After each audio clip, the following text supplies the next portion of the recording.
faculty were good, well-meaning white people. And I'm sure that's most of the faculty now too. That's the world. They mean well, that some things come out wrong, and they say the thing, you're like, oh, that's not what you're supposed to say to me. I'm a little boy, I'm a young man. Don't say that. I don't want to hear that. So you have to do the teaching. I remember doing some teaching, even as a 16-year-old to the older white man who's, the English professor or whatever, English teacher.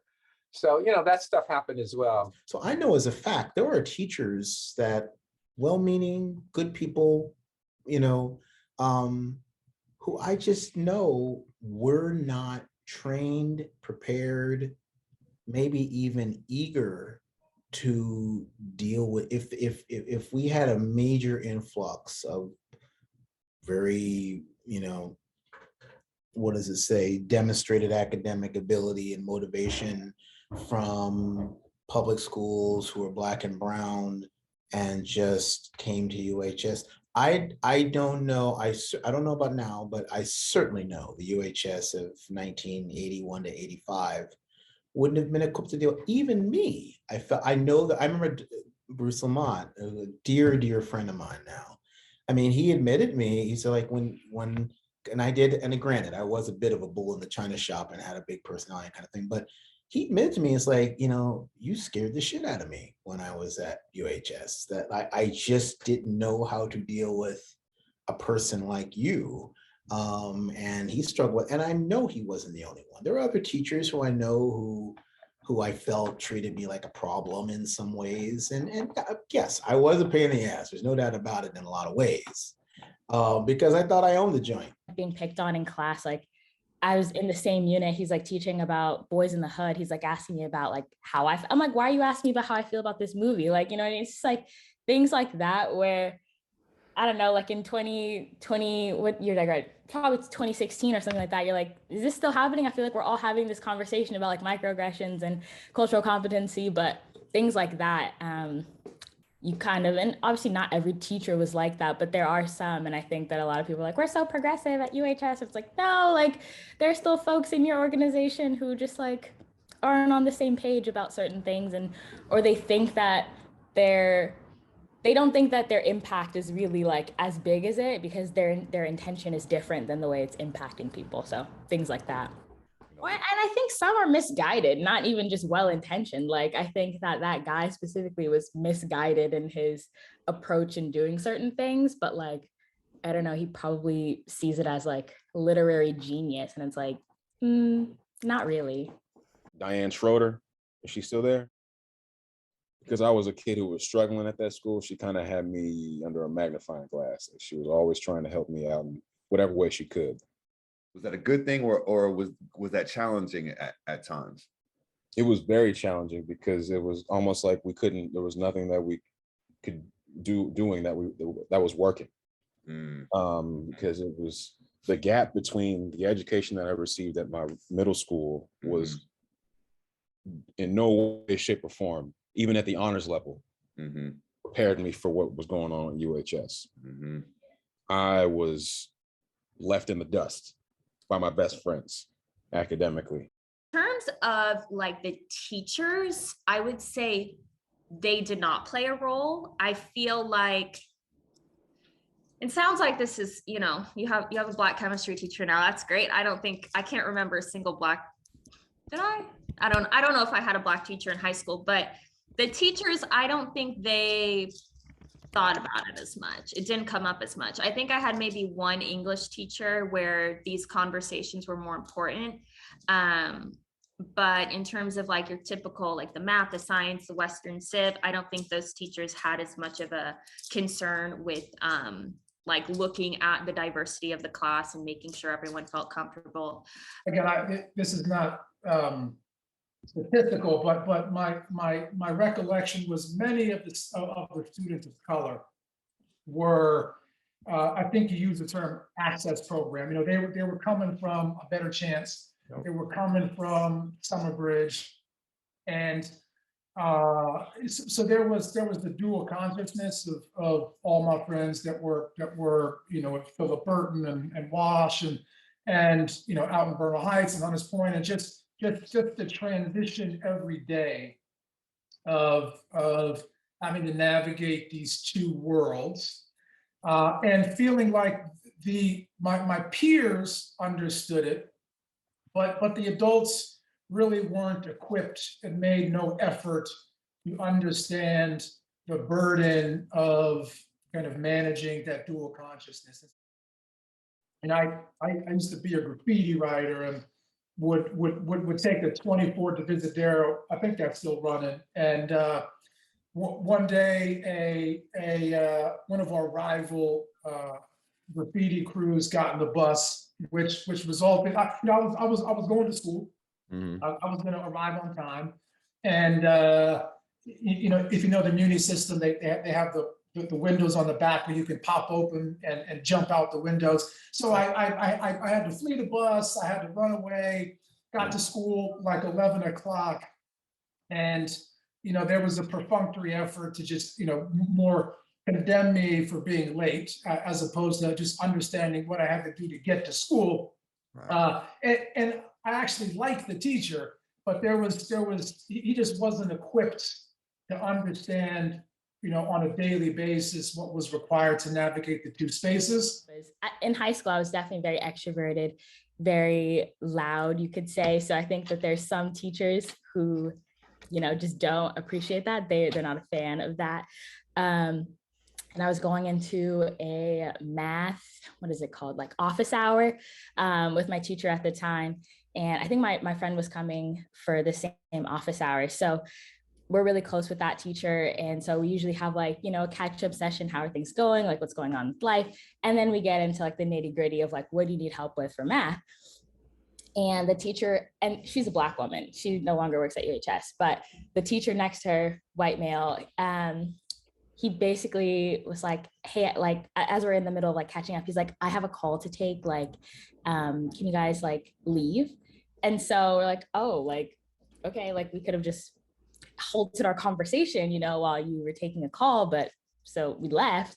And he picks up the phone and then puts it down, doesn't make a call, just wanted us to get out of the office. Things like that, where it's like, we don't have a lot of teachers who like look like us or like care about, not that like other teachers who, are white don't care about your experience or what you're going through. I'm not saying that, but like having that connection with another woman of color at UHS is so niche. So of course we built a relationship with her. And so things like that, where it's like, you can't even have a safe space to like go have, conversation. Obviously we can't do it in the middle of class. So, that's what an office hour is for. And he like essentially kicked us out and made a fake phone call. So, I just remember, I mean, I can name names, but yeah, I remember this one teacher who was just always seemed to be just treating me like I was a problem in every situation I was in. Like I was the one who was, could be a room full of kids, but somehow it seemed like it was just like, Burford, you're in the middle of the trouble again. That has nothing to do with policy. That had to be done with that person needed to be. And as a student, I'm not going to go to the principal and say anything, but so that's where hiring matters, and maybe thinking about what kinds of questions to ask when you're hiring. What kinds of experiences have you had? And it doesn't mean that, just as we go into a predominantly white school, we learn to adjust. There may be people coming from predominantly white, independent school contexts who can adjust.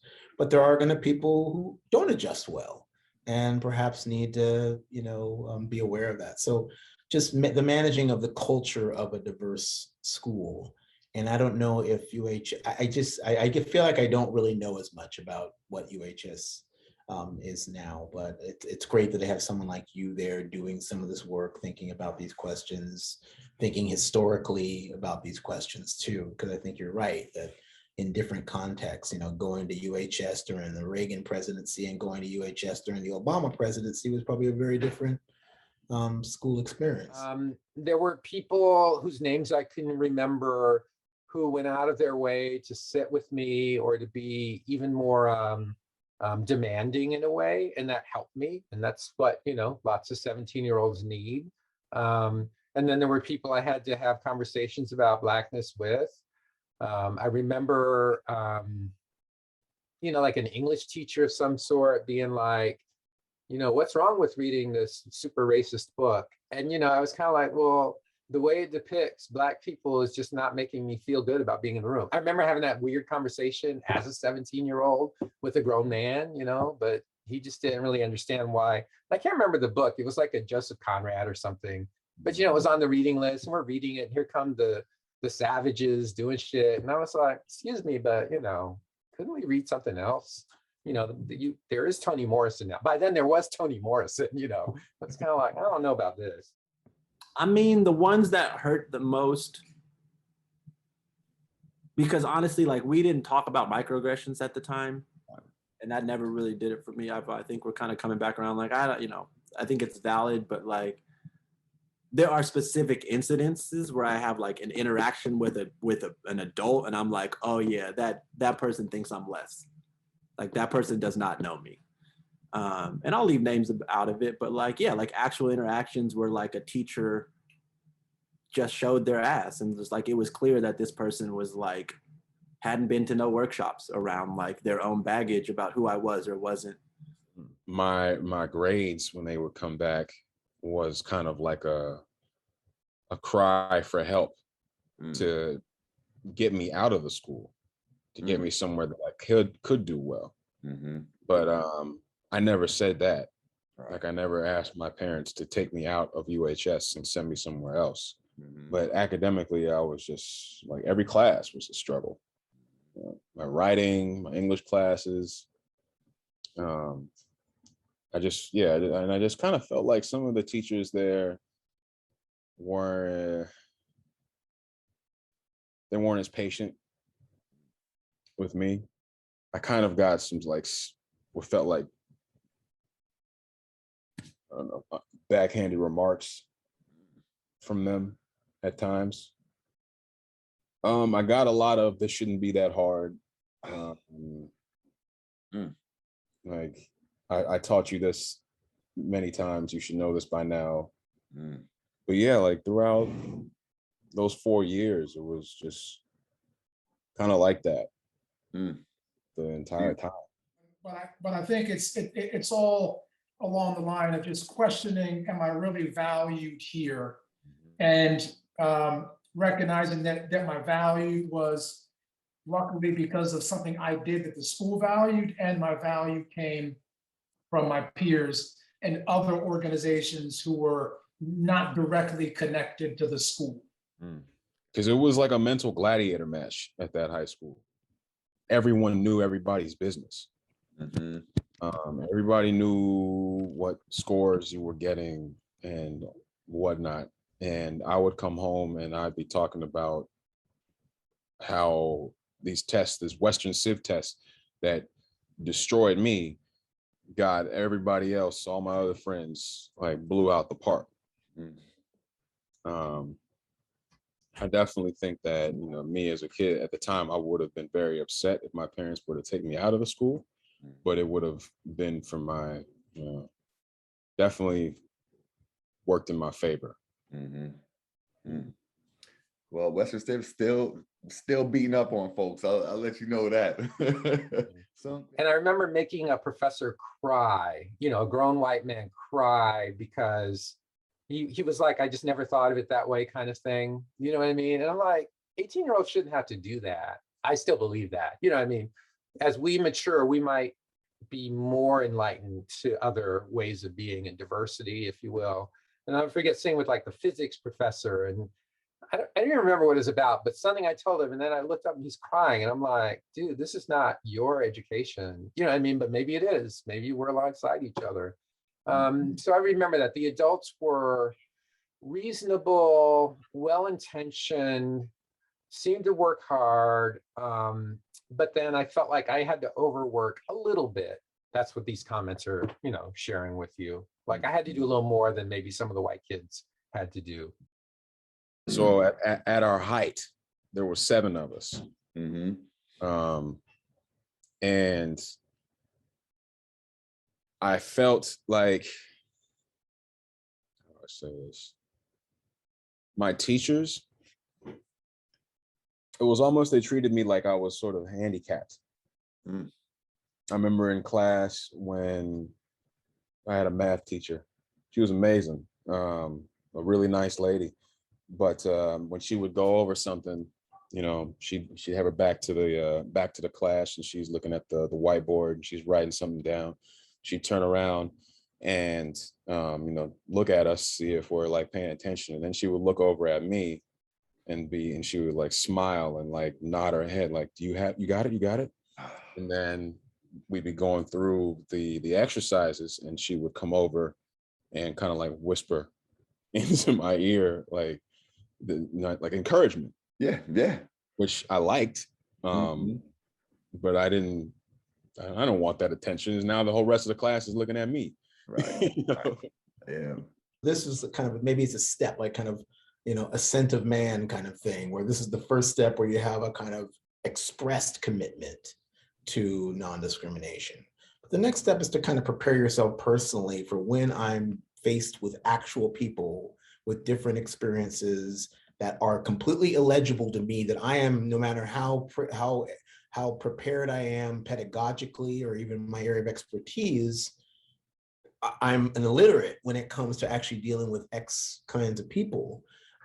That's where I think it could be a struggle a little bit, you know, not that people need preferential treatment, but just to be able to check yourself. And you know, in my work as an educator, the thing that I found most powerful is the ability for every student to have at least one adult in the building who understands them and is you know, providing unconditional support. And I just felt like for many of my peers, that person didn't exist. And the challenges are so unique, they're so personal, they are so existential that, you know, the traditional roles of teacher and student based on academics doesn't begin to kind of mine the depths of what's required to help a student reorient to their new development. So that was missing.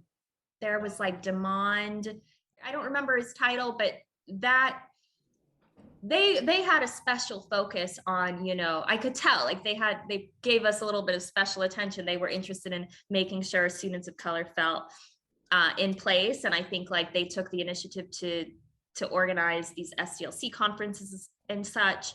And so that was great. I think that gave me a little bit more of a sense of like, okay, here's my place here. I had that comfort at the school. So that group of adults was great. Yeah, even though Mr. Silvera was, you know, in and out a lot, but he was amazingly adept. And it was like a demonstration of, you know, Black male professionalism for me. I was like, oh, that's what that looks like, to be doing, you know, 5 or 6 things very well simultaneously and still seem to be whole. Like he seemed like a whole man. It matters that you're there, is what I'm trying to say, Free. Absolutely. And that you're there working with those young people and modeling things out that are important to you. Thank you. That no one ever assumed that I love rap, play basketball, or anything else associated with stereotype. No one ever brought that up. Nice. I was really happy about that. Yeah. But yeah, I do remember being some folks' first Black friend, and yeah, just the happiness that those kids had. I got one. Yeah. Yeah. I didn't feel like, because of the fact you walk in, you don't see people who look like you. You just feel like you come from a completely different place. And I just felt like the school wasn't for me, but the positive takeaway is that it was for me. It was for me. I fit in just as well.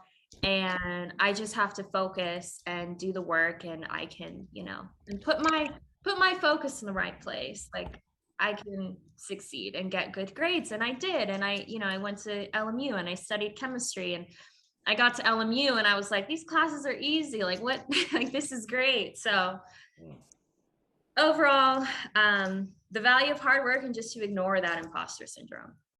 Having a support network that I wasn't receiving like at home, I think is like really what was helpful. And I think there's a lot of teachers at UHS, even if they weren't like directly working with you, like in the classroom, like, there were faculty and staff who like saw you, and like you know, just like saw how you moved and like wanted to make sure that you were like taken care of, and like someone was like watching your back, which I think is really helpful, and like speaks to how much people who work at UHS like care about the students.